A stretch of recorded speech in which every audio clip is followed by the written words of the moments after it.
Tai mūsų dukrytė Liucija, jai beveik 7 dabar jau ir pagrindinė mūsų negalė, ta diagnozė, tai yra cerebrinis paralyžius, su kuriuo mes gyvenam nuo gimimo. Ir pagrindinė yra judėjimo negalė.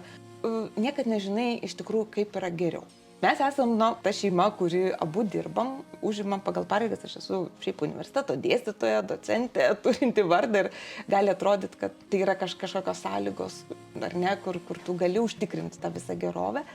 Ir mes kapanojamės patys, vyras irgi yra inžinierius, tai, ne aukso kalnai, bet, žodžiu, tai investuoja į vaiką. Auga tos išlaidos, mūsų atlyginimai dėja neauga. Mano atlyginimas kaip prieš 6 metus buvo, tai lygiai toks pats yra ir dabar.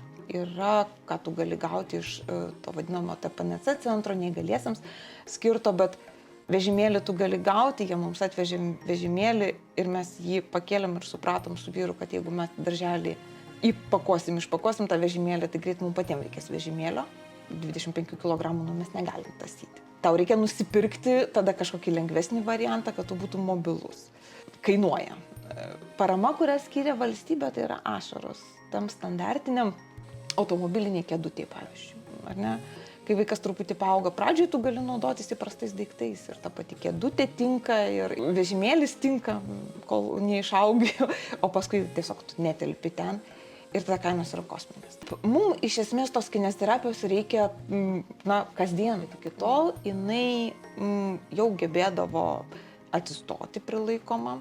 Čia klinikoje pradėjus kostiumo terapiją mes čia gavom, iš priekio vedama už rankyčių, jinai eidavo. Tai čia buvo jūsų pirmi žingsniai šitoje klinikoje? Taip, čia šitoje klinikoje iš principo yra tie pirmi žingsniai.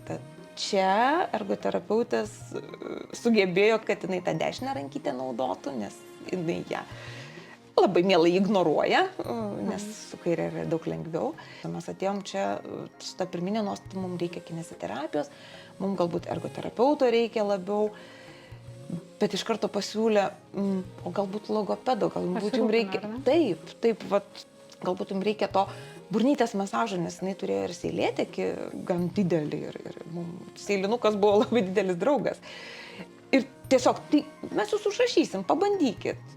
Ir labai nedaug tų kartų reikėjo, mes dabar puikiausiai seilėtekio nebėra.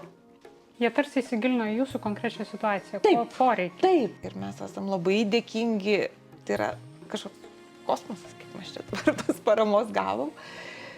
Ir tai yra didžiulis dėkingumas ir kiekvienam specialistui, kiekvienam už tą kiekvieną praleistą minutę ir atrodo, apkabintum kiekvieną, atiduotum kiekvienam viską, nes tai yra tas žmogiškas kažkoks priėmimas. Tai yra neįkainojama, kad tu gauni. Jums ta ne vienkartinė parama reikalinga, jums reikalinga nuolatinė kažkokia suportas, toks saugumo pagalba. O čia susidarėt su kitokiu požiūriu į savo vaiką nei valstybinės? Tikrai taip, tai yra du skirtingi pasauliai.